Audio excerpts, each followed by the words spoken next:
The people involved in making of Article 15 have made it pretty clear that the film was meant to start a conversation about casteism in some form. Hero. 200 ways to tell this story, and this is one of those which actually tries to bring forth a discussion. But the film betrays this intention by not hiring any Dalit crew members on or off screen and by telling the story from the perspective of an upper caste police officer. Any lofty intentions of equality, awareness, or justice are shadowed by the film's insistence of showing upper caste members of society as the saviors, simulating the same system of oppression that it claims to be critical of. Even before its release, Article 15 provoked a significant backlash for having a Brahmin protagonist in a story about the oppressions Dalits face. A few weeks before the film's release, Professor Dilip Mandal wrote, Article 15 appears to be a movie made by an upper caste filmmaker for the upper caste audience. It is their privilege that allows one of them to make a film on caste and enlist big Bollywood actors for it. In a response to the collective backlash, the director Anubhav Sinha said in an interview with The Scroll that it is the privileged who should challenge privilege because the privileged have created this system.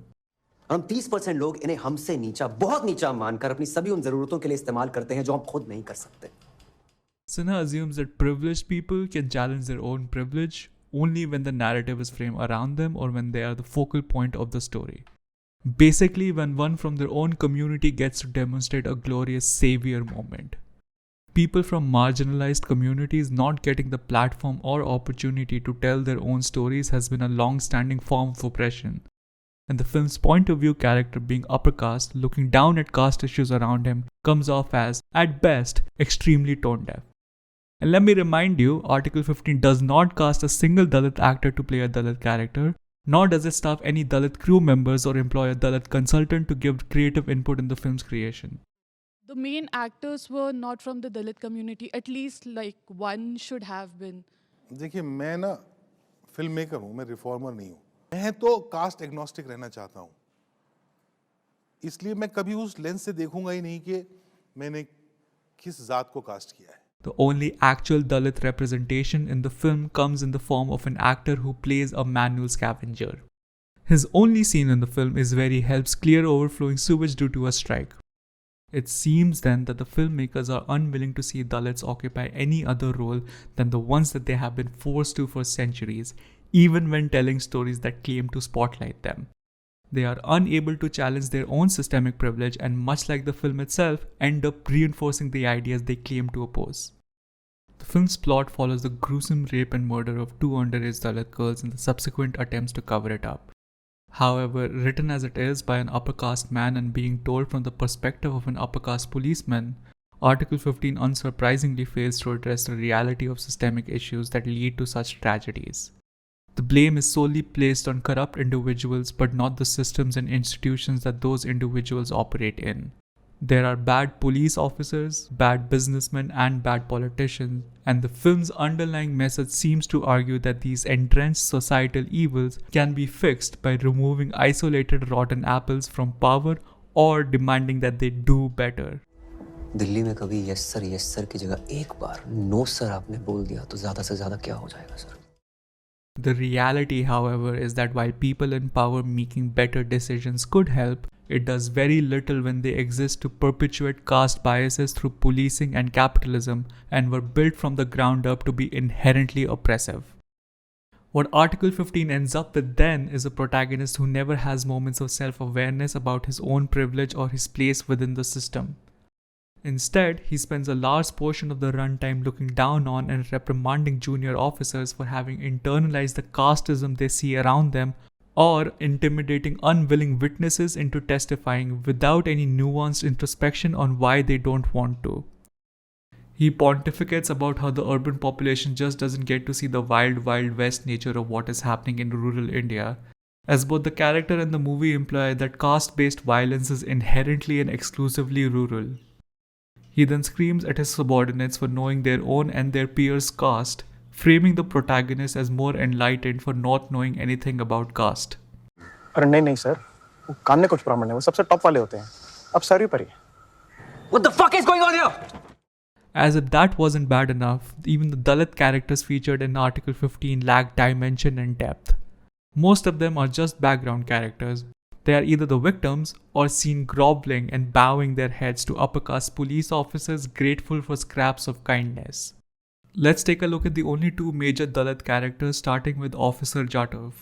Jatav is a scheduled caste police officer who is portrayed as someone who is able to rise above his station and is now disdainful of the community he comes from.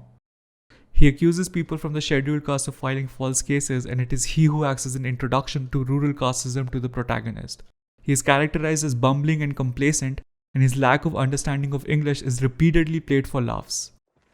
क्या हुआ? चले क्यों आए? अरे बोले ना जाओ यहाँ से। ये कब बोले? बोले ना भाग बोले तो जाना नहीं होता।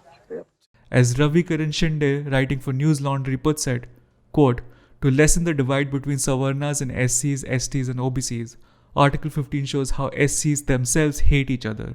A classic tool used by many Savarna caste apologists who don't want to be questioned on their privilege and the discrimination they do or participate in. Nishad then is the only somewhat nuanced representation of a Dalit person in the film. He was a gifted student doing exceptionally well in school even among his upper caste peers. His character is loosely based on Dalit rights activist Chandrasekhar Azad, who has led protests in similar cases to the ones portrayed in Article 15. Of any other Dalit character, Nishad had the highest chance of escaping the constraints to upward mobility and gaining a position in society that could have looked similar to the protagonist had he kept his head down and made it through the system. Yet he chose to stay where he was and fight for the rights of his community. He did not brand himself a savior, he tackled systemic oppression by proving his community's worth within the system. He organizes a Dalit workers' strike that wreaks havoc across the district. Through effective civil disruption, Nishad demonstrates the value his community has in their village and how their lack of contribution to the systems designed by the upper classes would lead to a reduced quality of life for everyone. While the gruesome rape and murder of two young Dalit girls are what prompted the strike, Nishad is able to draw attention to a broader system of oppression in a brilliant way and fights to bring tangible change to the lives of oppressed groups in his village. There is even some fairly engaging personal drama for the minuscule screen time he is given. He gives up a shot at domestic bliss with Gaura, the sister of the missing girl and the supposed love of his life. Nishad is compelled into political advocacy fueled by the brutalities that are intrinsically part of his life experience. The scene where he opens up to Gaura about this is powerful and serves to illustrate how oppression deeply affects every part of a person's life. साला जिंदगी का ऐसा नाला नीचे से बह रहा है कि कहीं 5 मिनट नदी में पाँव लटका के नहीं बैठ पाए तुम्हारे साथ। 5 मिनट चांद नहीं देखे हम कभी। 5 मिनट का सुकून नहीं मिला। And then, right after that powerful moment, Nishad is assassinated by his political rivals. Whatever the filmmakers wanted Nishad's death to represent, it comes off as them proclaiming that Nishad's method of bringing about change is not how you do things. Let's make this clear, the only somewhat engaging Dalit character who understood not only the broader scope of the issue but also how to effectively tackle it is martyred so the protagonist can have his glorious moment of saving the Dalits and carry the missing girls in his strong Brahmin arms. क्यों किया तुमने? तुमको कोई जरूरत नहीं थी इस film में ऐसा एक कैरेक्टर इंट्रोड्यूस करने की और फिर उसको एक्स्ट्रा जुडिशियली मर्डर करने की and then you are giving him this speech कोई बात नहीं हम मर जाएंगे और आएंगे क्यों भाई वो क्यों मरेगा kill your ignorant police officer no Article 15 was made to perpetuate the liberal upper caste idea of caste blindness, a privilege only the upper caste have. Even if all caste-based discrimination were magically removed from our society, the centuries of oppression would still leave many of the lower caste population in the same position they are now.